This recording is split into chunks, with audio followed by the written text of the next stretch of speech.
Internet বিচ্ছিন্ন হওয়াতে সবচাইতে হাহাকারে ছিলেন হলো আমাদের প্রবাসী ভাই ও বোনেরা।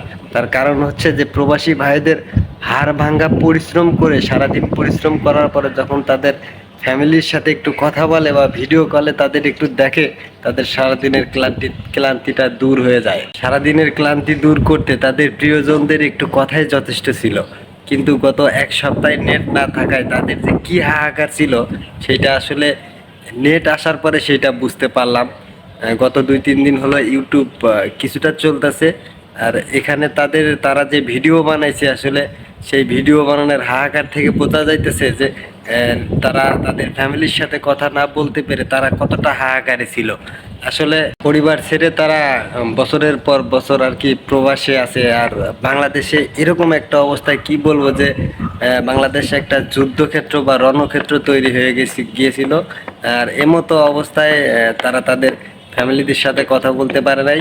আর সেই হাহাকারটা আসলে এখন নেট আসার পরে যেটা দেখতেছি যে তারা এই হাহাকারটা ফেসবুক বা ইউটিউবের মাধ্যমে প্রকাশ করতে পারছে। তো আলহামদুলিল্লাহ, অবশেষে বাংলাদেশের নেট আইছে, কিন্তু সবগুলো সাইট এখনো চালু করে নাই। ফেসবুক মাঝে মধ্যে একটু চালু করতেছে। তো ফেসবুকটা ভিপিএন এর মাধ্যমে গত 2 দিন হলো ভিপিএন চালু করে তারপরে ফেসবুকটা চালাইতে পারতেছি। আর যারা আমার মতো ফেসবুক বা ইউটিউবের নতুন কাজ করতেছে তাদেরও অনেক সমস্যা হয়েছে। তারা নিয়মিত আর কি ভিডিও দিতে পারি নাই গত 5 দিনে।